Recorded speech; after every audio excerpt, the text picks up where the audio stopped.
Namaskara,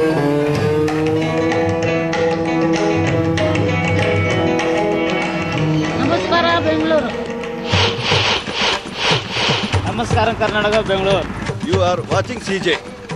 Yes, the Citizen Journalist Show this week is coming to you from Bangalore, or Bengaluru we should say. Just ahead of the 5th May elections, we are here to gauge how much of elections really belongs to people and how much of their issues dominate the political landscape. It's a packed 30 minutes on this week's show with some very special guests. These are the highlights. Politicians promise to make Bangalore a world-class IT hub. But how can we reach global standards when everything is in such a mess?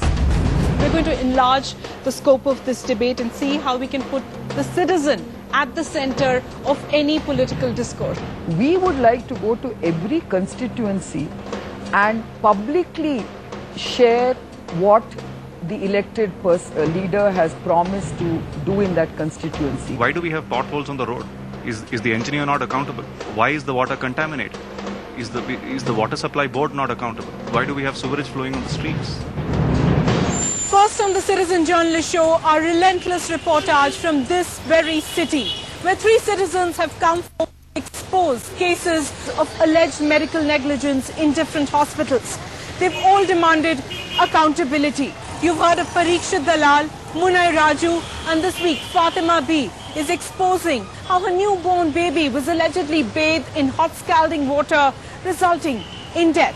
The big question we hope to raise through all these stories: will these issues find a mention in our political discourse?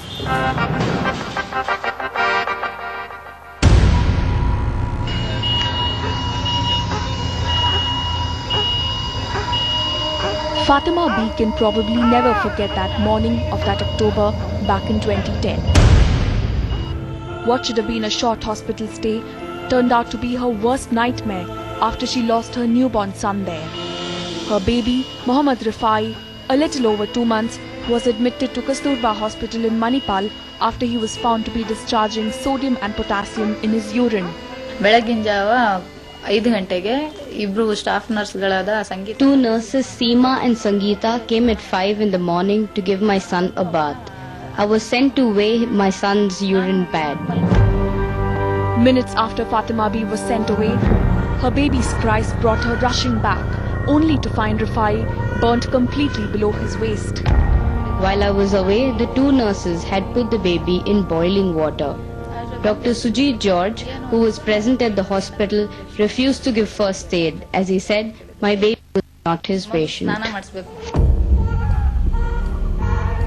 It took 7 hours for the doctor in charge to begin treating Rifai for the burns. The hospital gave excuses for Rifai's condition and denied that it was the high water temperature that caused the injury. Rifai had to be fed through a tube and he could not pass urine because of the burns. Fatima lost Rifai 4 days later. Shattered yet determined, she approached the local police in Manipal. Incident ಹೀಗೀಗಾಯ್ತು, ಹೀಗೀಗ ಮಾಡಿದ್ರು, ಪೊಲೀಸ್ನವರು complaint ತಗೊಳಕ್ ಹೇಳ್ತಾ ಇಲ್ಲ ಅಂತ ಹೇಳಿದ್ರು. The Manipal police station has filed an FIR against the hospital the second time we went there, only because we told them we were sent by Human Rights Commission. Fatima B also took her case to the Karnataka Medical Council. Although professional negligence has been proven at the Karnataka Medical Council against the 2 nurses, they are continuing to practice at the hospital. We tried reaching Kasturba Hospital through email and phone calls, but the hospital did not respond to our queries. Kasturba Hospital refuses to take the blame for Rifai's death. Instead, it cites renal failure and sepsis in the death report. This is not the first time that the CJ show has shown stories of medical negligence and callous attitude of hospitals. Just a few weeks back, we had carried the Justice for Shailija campaign. And before that, CJ Parikshit Dalal's battle to get justice for his wife. After Munay Raju turned citizen journalist to get answers from those responsible for his wife's vegetative state, the Karnataka government took notice and promised to find out the truth. Parikshit Dalal too has kept up a relentless battle after alleged medical negligence claimed the lives of his wife and unborn child. All 3 of these citizen journalists are fighting for justice, asking for accountability, and the citizen journalist team will be with them in this battle. Well, in all three cases in that report you saw, citizens have demanded some kind of an accountability from one institution, the Karnataka Medical Council. And they've faced a whole lot of troubles. We're going to enlarge the scope of this debate and see how we can put the citizen at the center of any political discourse. I have with me this afternoon eminent Bangaloreans. Thanks very much everyone for joining us. Kiran Majumdar of Biocon, of course one of the leading members of BPAC, the Bangalore Political Action Committee. Next to her is Shrikant from Janagraha. Thanks very much, Shrikant. Meera K from Citizen Matters. Mr. PG Bhatt and Parikshit here are of course citizens of this city, but have come here on the Citizen Journalist Show many a times and fought for citizen issues. Kiran, let me start this particular discussion with you. At this point in time, whenever we're talking about citizen activism, citizen engagement, especially at the time of elections, I think all we are concerned is about getting people to vote, getting Bangaloreans to the ballot box. Is that enough? Well, you know, it's a starting point because we feel that citizens' engagement starts with exercising your franchise. We are too disengaged with the political system. We just don't know how to deal with the political system. So basically, we don't demand anything from our politicians when they are elected. If I was to get at the heart of this matter, I'm just wondering, is there enough clamor or enough unease within citizens to actually be a part of this process? Do they really want to be a part of this process? Are they realizing that things around them are perhaps crumbling and they need to be an effective voice? I think there is a clamor. I think especially in urban centers and especially more so in Bangalore, there is significant amount of demand for change. However, I think the change market has an asymmetry. There's not much of supply. So citizens, I think, are very much interested in participating. Citizens demand change. However, I think there's a combination of the need for awareness, and also there are some systemic issues like cleanliness of voter rolls, like lack of formal platforms for citizen participation. So once your engagement of the ballot box is over, what do you do in the next 5 years? Where are the formal platforms where you can engage and change the destiny or shape a vision for your neighborhood, for your street, for your region within the city? That is something which is absent. Okay, you mentioned electoral rolls, and I think, Mr. Bhatt, that's why you should come in. When you did go about trying to change or clean up these electoral rolls, what did you face? Initially, there is good amount of resistance from the authorities. It's a lack of accountability because we are very comfortable with not letting the people know what really happens. So the less we expose, the less wrongdoings will get noticed. So there is an advantage in being lazily lethargic. But at least what we are happy is that in Karnataka, it may be a record in India or maybe the world record, that from 28th January till today, 11 lakh new voters have registered. And a lot of them, I dare say about 60% of them could be online registrations. Oh. And these are not the people who will come with biryani or 500 rupees a day buying votes. So I do feel that all this exercise has borne some good result. So this mass base is ready. But Meera, Shrikant mentioned this particular platform for citizen engagement. What is this platform going to be? Are these going to be individual efforts that will then congregate into something larger? Ideally, in the long run, there is no alternative to having ward committees and wards was. And unless there is a systemic change to devolve power to the local level, to the neighborhood level, it's not really going to happen. So that's one key, I think, decentralization, yes. And actually, when we went about asking people what the issues really should be, that they believe should be a part of the manifesto, people named everything. There was Namma Metro, there was traffic, there was garbage. Many citizens would say this should be part of the political discourse. This should be what the political manifesto should be all about. Hi, I'm Sai Sudha, and I've been living in Bangalore for the past 18 years. And what troubles me the most here are the roadways. The roads are full of potholes and rubble. The tar has completely worn off, yet nobody bothers to carry out any kind of maintenance work. No matter which part of the city you are in, you have to face long traffic jams. Whenever I read newspaper or watch news, politicians promise to make Bangalore a world-class IT hub. But how can we reach global standards when everything is in such a mess? The city is dotted with IT parks and big flyovers. We even have a new metro line. But take a look at these streets, just a few meters away from all this. It's hard to believe we live in the Silicon Valley of India. The BJP has done nothing to improve the infrastructure of the city. I don't know if voting for another party will change things. I hope the politicians are listening and are working towards improving the infrastructure of the city. In Bangalore, this is Saisda, citizen journalist. Hi, I'm Suniti Jaikumar, a resident of Bangalore for the last 60 years.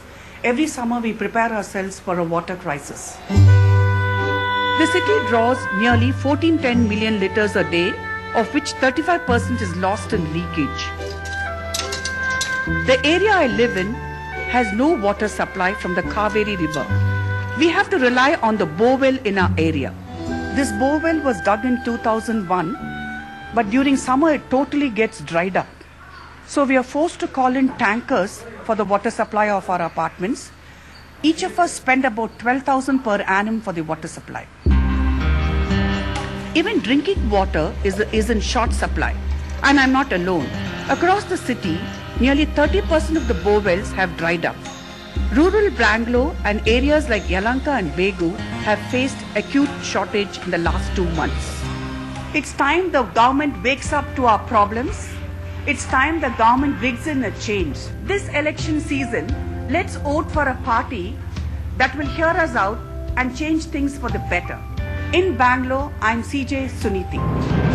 Shrikant, one of the issues that we've seen citizens engaging in large numbers really has been the issue of corruption. Everyone's been affected by corruption, and I think we saw a reflection of that when we partnered with Janagraha and IPaidAbribe.com. I think we've got one report that suggests that, and after that I'll ask you the question. Yes, I have paid a bribe. Yeah, I once paid like 1,000 rupees. I did pay a bribe. I absolutely refuse to pay a bribe. I don't give bribe, generally. I just wanted the convenient way out. The traffic policeman asked me 500 to give him, but I gave him 50 only. A note of $50 to that guy, and then I was set free. There isn't a person in the world who says he hasn't encountered corruption of some nature. Sure. So Janagraha's work on corruption has been centered on our website, IPaidAbribe.com, which is a crowdsourcing platform focused on what we call retail corruption, which tracks bribe stories or everyday experiences of citizens to get a driver's license, with a traffic cop, with the registration of your house and so on. And our belief is, one, we need more data. We have to be data driven, like we have to be data driven. You don't have enough data on corruption. Yeah, so which is what we're trying to. So we're trying to build a database on corruption. Workflows and processes in government need to be changed to make sure corruption doesn't happen in the first place. By eliminating cash transactions, by putting security cameras, by changing the way things work in government departments to make sure corruption doesn't happen in the first place. I would call myself an aware citizen in the general sense, as most people of my background would. But you realize that you actually don't know anything and that you have to start from scratch. Just Parikshit is saying, we don't have a clue about how governments run. Parikshit, it's perhaps important to share your experience because I think while your quest was for justice, it was also for accountability. Accountability from institutions that people see and face every day, hospitals, healthcare, etc. In our case, especially when we were confronted with this situation where I'd lost my wife and unborn child, and even before we seek justice, it took us several months to understand what the systems are, who do you have to approach, how does the legal system work, how does the medical accountability system works, who is the Karnataka Medical Council. All these things were completely unknown. I would call myself an aware citizen in the general sense, as most people of my background would. But you realize that you actually don't know anything and that you have to start from scratch. I'm not trying to personalize my experience with the Karnataka Medical Council, but as and when we went through the process, we realized that this body has been in existence for the last 17 years without their internal elections, where every 5 years this body has to have elections. is it possible for 17 years there has been no elections in this body? And this just throws up questions that is the system really working? You know, this sentiment is actually true for every citizen, and perhaps is going to be true when Parikshit is going to go and vote. But at the heart of any citizen engagement is also this citizen battle, and one that they face every day to get accountability from some institution or the other. In this particular instance, of course, it resulted in a personal tragic loss. But on a day-to-day basis, all of us as citizens face the same thing. Why do we have potholes on the road? Is the engineer not accountable? Why is the water contaminated? Is the water supply board not accountable? Why do we have sewerage flowing on the streets? Why do we have traffic violations? So the point is to have accountability fixed in measurable terms, in objective terms. You know, administrations by themselves run on a very opaque and a closed way. I think the RTI to some extent has helped people push that door. But still, by and large, as Parikshit is saying, we don't have a clue about how governments run. I think that goes with a lot of government institutions, is that when you feel that things are not going as what they should have been, the only option left with citizens or people like me is to approach the courts. And this is what is becoming, that people now think that the courts are going to give you solutions and the government is not going to give you a solution. So is everything going to be decided by courts? How can a country be run by courts and not the executive? I think we should also as citizens know that we have also failed in our own responsibilities by not questioning the medical council, saying, why haven't you held elections? I know what Parikshit would have gone through for the 3 years. Because when we approach the government agencies, the first thing is deaf silence. They don't respond. They ignore you. They humiliate you. They insult you up to such a level. So unless we have such persistence. You want to add? One of the things we want to do in terms of political engagement is to say that after this election process is over and people are elected and the new government is voted in, we would like to go to every constituency and publicly share what the elected leader has promised to do in that constituency, and then track it, put it up on a website, saying this is what this person has promised to do in this constituency, and we are also going to hold them responsible in a time-bound way in saying what are you going to do in the next 1 year, in the next 2 years, in the next 3 years until the end of the term. Okay, so in conclusion, if I was to go around the table and ask you for one particular tool, one particular suggestion that you believe would lead to a better citizen engagement, what do you think it would be? I would go so far as to say that the single most powerful tool to catalyze citizen engagement in cities would be the enactment and implementation of the community participation law, which would result not just in ward committees but in area sabhas. In addition to the community participation that Srikanth mentioned, one key thing is that your local city government needs much more authority. Right? Right now, if you look at it, it's much of it is the state government ruling by proxy. Information technology, if we effectively use it, we can leverage the technology to unearth a lot of misdeeds or no deeds by the government agencies. And when we counter them with facts, as Srikanth said, then there is very little escape that they have. I have a very simple solution. I mean, why don't you take students to the ward offices, to the local representatives, let them understand how systems work when they are young. If they're exposed at an age where it sort of seeps into their mind, I think that could be a good start at a very fundamental grassroots level. Final word to you. I think, you know, in school we used to focus on civics, and I think we've lost track of that. I think you're absolutely right. And more importantly, I think it is for every one of us citizens to not only understand how we should be governed or how we are governed, but then hold those who govern us accountable and demand better governance. That Bangalore today accounts for 60% of Karnataka's GDP. It is underinvested, under-resourced, all because the government is not doing what it should for Bangalore's development.